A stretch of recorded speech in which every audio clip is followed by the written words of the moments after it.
Friends, welcome to my study G channel.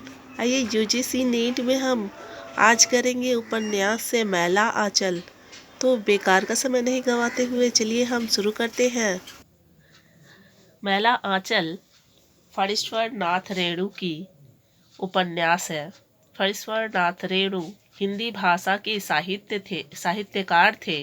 उपन्यास को आंचलिक कहने तथा उसकी महत्ता की ओर आलोचकों का ध्यान आकृष्ट करने का श्रेय सुप्रसिद्ध उपन्यासकार फणीश्वर नाथ रेणु को ही प्राप्त है। रेणु जी की जितनी ख्याति हिंदी साहित्य में अपने उपन्यास मैला आंचल से मिली, उतनी अन्यत्र किसी कृति से नहीं मिली। इस रचना के लिए इन्हें पद्मश्री से भी सम्मानित किया गया है। अब आते हैं उपन्यास का प्रमुख पात्र कौन कौन है, ये जानेंगे। तो इसमें प्रमुख पात्र है डॉक्टर प्रशांत, उपन्यास का नायक तथा एक युवा डॉक्टर है जो अपनी शिक्षा पूरी करने के बाद पिछड़े गांव को अपने कार्य क्षेत्र में के रूप में चुनता है। दूसरा है कमली, कहानी की नायिका है जो किसी अज्ञात बीमारी से पीड़ित है। तीसरा पात्र है विश्वनाथ मल्लिक, कमली के पिता है जो जमींदार व्यवस्था के प्रतीक है। अब आते हैं मैला आंचल उपन्यास की समीक्षा पर। मैला आंचल उपन्यास की समीक्षा।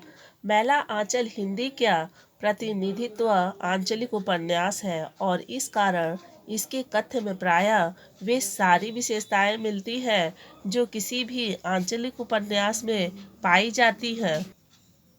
मैला आंचल में मेरीगंज गांव की विस्तृत तथा समग्र कथा को इस प्रकार प्रस्तुत किया गया है कि अंचल ही नायक बन गया है। इस उपन्यास का उद्देश्य अंचल की समस्याओं को प्रकाशित करने का ही रहा है। हालांकि उद्देश्य रचना प्रक्रिया में घुला हुआ है। इसमें अंचल की सुंदरता व कुरूपता दोनों का गहन चित्रण किया गया है। इसमें जातिवाद, अफसरशाही, अवसरवादी राजनीति, मठों और आश्रमों का पाखंड भी दिखाया गया है। रेणु जी का मैला आंचल वस्तु और शिल्प दोनों स्तरों पर सबसे अलग है। इसमें एक नए शिल्प में ग्रामीण जीवन को दिखाया गया है।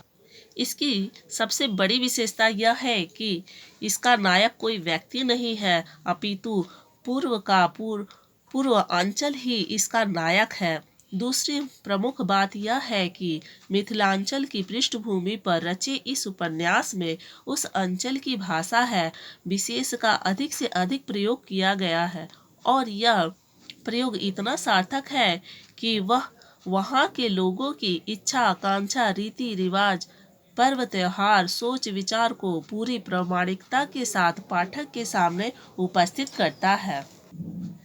मैला आंचल उपन्यास में गांव के संगीत की एक लय सी विद्यमान है जो जीवन के प्रति आस्था का संचार करती है।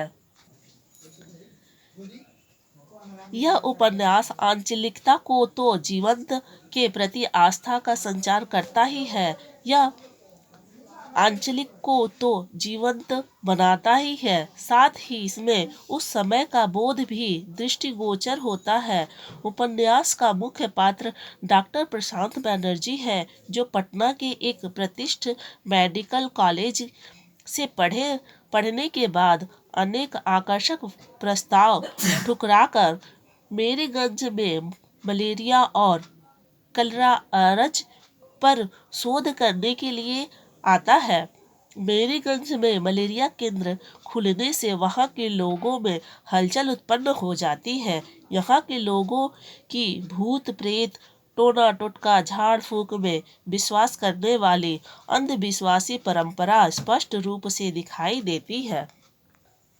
लेखक ने डॉक्टर प्रशांत और कमली की कथा के अंतर्गत दो भिन्न स्थितियों पर जटिल होने वाले यथार्थ को परिकल्पित किया है।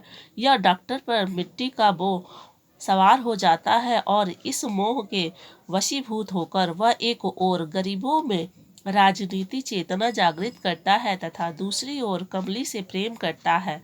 डॉक्टर प्रशांत और कमली का यह कथा प्रासंगिक कथा है। अंततः कहा